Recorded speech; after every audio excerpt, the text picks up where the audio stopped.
Good morning बच्चों। आज की वीडियो की शुरुआत करेंगे हम। एक प्रश्नावली है क्लास 10th में और वो है व्रत की। काफ़ी मोस्ट प्रश्नावली है। केवल दो ही प्रश्नावली है, एक तो छोटी सी है, एक काफ़ी बड़ी सारी है। और इस बार जो राजस्थान बोर्ड का जो ब्लूप्रिंट है उसके अनुसार प्रश्न नंबर जो 19वां आएगा, तो जो 10.2 प्रश्नावली है उसमें से एक प्रश्न निश्चित आएगा बेटा। अब उसमें से क्या है, दो प्रश्न तो उन्होंने ब्लूप्रिंट में दे दिए हैं, तो वो तो आएंगे नहीं। बट इसमें 3-4 प्रश्न हैं जो आने की संभावना है, उनमें से कोई एक प्रश्न आएगा और 3 नंबर का होगा। मेरे को ये प्रश्न काफ़ी मोस्ट लगा और ये आज से करीब 5-6 साल पहले आया था एनसीईआरटी का जब कोर्स चलता था राजस्थान बोर्ड में। तो इस बार भी इसके आने की संभावना है, तो उसको देखते हुए अपन शुरुआत करेंगे। देखो यहाँ पे क्या है बेटा, दी गई आकृति में एक्स वाई और X dash Y dash O केंद्र वाले किसी वृत्त की दो समांतर स्पर्श रेखाएं, यानी कि ये जो दोनों रेखाएं वो समांतर भी हैं और बेटा स्पर्श रेखाएं भी है। अभी मैं आपको समझा दूंगा। और स्पर्श बिंदु सी पर स्पर्श रेखा ए बी को एक्स डैश वाई डैश को बी और बी पर प्रतिच्छेद करती है, तो सिद्ध करो कि A O B is equal to 90 degree. तो बेटा चलिए यहाँ पे देखो, यहाँ से देखो अपन शुरुआत करते हैं इस पूरे प्रश्न की। ये चित्र आपके बुक में है, मैंने भी वो को वही ले लिया है। पर ये बेटा एक सर्किल है, ये ओ केंद्र वाला एक सर्किल है बेटा, ठीक है। एक्स वाई ये स्पर्श रेखा है और ये स्पर्श रेखा है, ठीक है, क्लियर चुका। और यहाँ पर बिंदु पी होगा, वो मैंने लिखा नहीं है, यह बिंदु पी होगा, ये स्पर्श बिंदु है और ये स्पर्श बिंदु है, ठीक है। तो इसके हिसाब से बेटा ओपी वृत्त की रेडियस हो गई और ओ की वृत्त की त्रिज्या हो गई, ठीक है। इसके बाद ये एक अन्य स्पर्श रेखा है जो बेटा इस वृत्त को सी पर स्पर्श रेखा इसी पर स्पर्श करती है, ये भी स्पर्श रेखा है। अब आपको सिद्ध करना है कि ओ बी यानी कि ये कोण 90 का लेकर के आना है, क्लियर हो चुका। अब देखो अपन इसको कैसे शुरुआत करेंगे। सबसे पहले बेटा रचना करनी पड़ेगी। रचना में क्या करेंगे अपन, रचना में ओ को बेटा सी से मिलाना है। ओ को किससे मिलाना है अपने को, सी से। देखो ओ ये रहा, इसको मैंने किससे मिला दिया, सी से। ये देखो ये मैंने सी से मिला दिया, हो गया क्लियर। अब इसके हिसाब से बेटा आपके पास देखो पहले दो ट्राइंगल बन गए, एक ट्राइंगल ये बन गया, एक ट्राइंगल ये बन गया, एक ये नीचे वाला बन गया, एक ये ऊपर वाला बन गया, ठीक है, क्लियर हो चुका। अब बेटा मैं आपको थोड़ा सा ये ए ओ बी ना लेकर के मैं इनको अन्य कोणों से नामांकित करता हूँ। देखो बेटा इस कोण को मैंने नाम दे दिया 1 का, इस कोण को नाम दे दिया मैंने 2 का, ठीक है, इसको नाम दे दिया मैंने 3 का और इसका नाम दे दिया मैंने बेटा 4 का, ठीक है।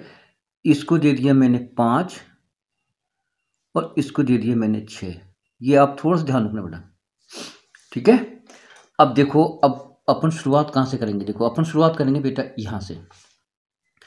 कोण P ये 90 का होगा और ये 90 का होगा। क्यों होगा, क्योंकि स्पर्श रेखा त्रिज्या के साथ 90 डिग्री का कोण बनाती है ना। तो ये भी स्पर्श रेखा है और ये भी बेटा रेडियस है, तो ये भी कोण कितने का बनेगा, 90 का। तो अपन शुरुआत बेटा यहाँ से करेंगे। तो आपका ये उत्पत्ति वाला टॉपिक लिखेंगे यहाँ पर, यहाँ लिखेंगे उत्पत्ति, ठीक है। तो उत्पत्ति लिख दी बेटा मैंने, ठीक है। अब देखो कैसे लिखोगे, कोण P ये वाला यानी कोण 5, ये 5, सो इसको P मत लिखो, 5 लिखोगे, मैं नाम 5 दिया है। कोण 5 बराबर कोण 6 इजकल टू 90। ये दोनों 90 के होंगे। क्यों होंगे, इसको अपन समीकरण 1 का नाम देकर के इसका रीजन लिखते हैं। वो रीजन क्या है, स्पर्श रेखा त्रिज्या के साथ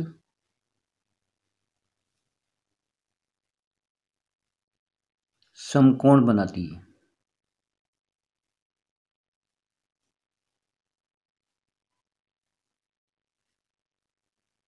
ठीक है। ये आपको काम लेना है जब जहां जरूरत पड़ेगी, ठीक है। अब देखो बेटा आप क्या करना है, आपको ऊपर आओ ऊपर आओ ऊपर आओ देखो आपको दो ट्राइंगल दिखाई दे रहे होंगे। पहले ये ले रहा हूं ए ओ सी ए ओ पी, पहले अपन इनको करेंगे सर्वांग सम। तो मैंने लिया ट्राइंगल ए ओ सी एवं दूसरा मैंने ट्राइंगल लिया AOP। इनको बेटा अपने को सर्वांग सम करना है। क्या करना है इनको? सर्वांग सम। देखो कैसे करोगे? OA बराबर OA, ये भुजा दोनों में काम आ रही है तो इसको बोलेंगे उभयनिष्ठ भुजा। तो इसको बोलेंगे अपन उभयनिष्ठ भुजा। ठीक है। इसके बाद देखो AC बराबर AP। AC बराबर AP क्यों है? ये भारी बिंदु है और भारी बिंदु से वृत्त पर खींची गई स्पर्शरेखा हमेशा बराबर होती है। तो यहाँ पे लिखो बाहरी बिंदु से खींची गई स्पर्शरेखा। तो यहाँ पे लिखो बाहरी बिंदु से खींची गई स्पर्श रेखाएं हमेशा बराबर होती हैं। ठीक है। और आओ OC बराबर OP। OC बराबर OP यानी वृत्त की त्रिज्या। तो यहाँ पे लिखो बेटा वृत्त की त्रिज्या, और वृत्त की त्रिज्या हमेशा क्या होती है? समान होती है। तो आपका नियम क्या लग गया? SSS, सर्वांग सम। सर्वांग सम नियम से, यानी कि ये दोनों त्रिभुज भुजा नियम से क्या हो गए? सर्वांग सम। और सर्वांग सम के संगत कोण होते हैं समान। तो बेटा कोण 1 बराबर हो जाएगा 2 के। इसको समीकरण नाम दो 2 का। अब मैं इसको थोड़ा सा कर दूं क्लियर बेटा। ये वाला ट्राइंगल भुजा नियम से ये दोनों ट्राइंगल क्या हो गए? ये हो गए सर्वांग सम। तो कोण 1 बराबर 2 के हो जाएगा। ठीक है। अब बेटा यहाँ पे आ जाओ, नीचे आओ, इसी प्रकार लिख करके, और आगे क्या चलना है आपको? यहाँ पे लिखो इसी प्रकार कोण 3 बराबर 4 के। उसको भी अपन ये नियम लेंगे। तो आप इतना लिख के छोड़ दो, तो लिख दो कोण 3 बराबर कोण 4। ये हो गया समीकरण आपका तीसरा। ठीक है। अब आप क्या करो, अब मैं आपको थोड़ा सा और समझा दूं। ये देखो बेटा, चलो अपन ऐसे करते हैं। अब ये देखो, ये पूरा का पूरा एक बेटा चतुर्भुज बन गया। PABQ क्या बन गया? चतुर्भुज। और चतुर्भुज के चारों कोणों का योग कितना होता है? वो होता है आपका 360। तो अपन यहाँ चलते हैं। देखो अब इसको थोड़ा सा अलग अलग चलेंगे अपन। तो आप क्या लिखोगे? APQB एक चतुर्भुज है। ठीक है। और इसके सभी कोणों का योग 360। देखो अब बेटा मैं थोड़ा सा आपको गाइड करूंगा। A कोण 2 भाग है, B कोण के 2 भाग हैं, यानी कि B कोण ये पूरा, तो ये 2 भाग है। P के 5 है और Q का 6 है। तो अपन 1 2 3 4 5 5 6 सबका योग होगा 360। ठीक है ना।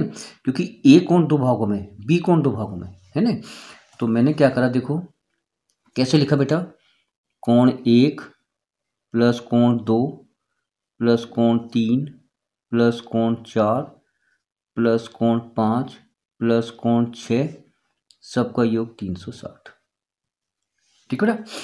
अब आप क्या करो, देखो मेरी बात थोड़ा सा ध्यान देना।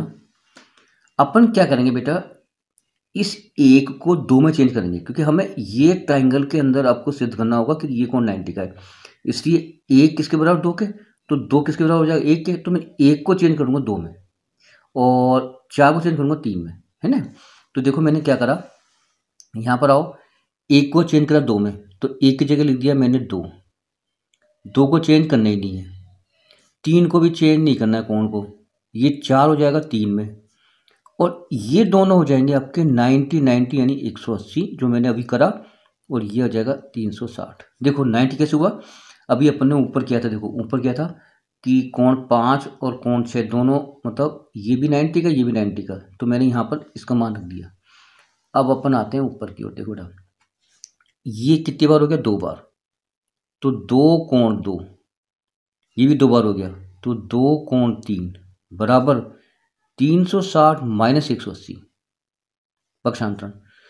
अब कोण 2, ये 2 वाला कोण, ये मतलब ये तो कोण है, ये 2 बार है, 2 कोण 3 बराबर 180।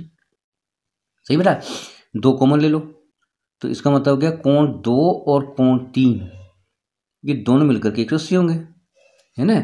अब मैंने क्या करा, 2 को बाहर निकाल दिया, तो कोण 2 और कोण 3 बराबर 180/2। तो इसका अर्थ ये हो गया कोण 2 और कोण 3 दोनों को 90 हो जाएगा। ये समीकरण चौथा बन गया।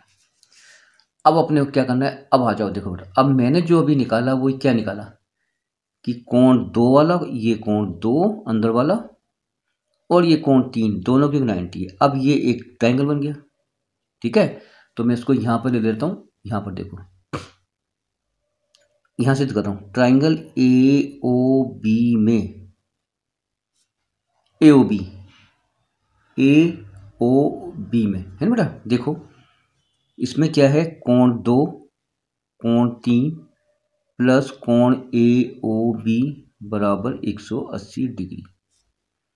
देखो AOB में कोण 2 कोण 3 और कोण AOB यानी कि ये कोण तीनों का योग 180, और आप जानते हो कि त्रिभुज के तीनों कोणों का योग होता है 180।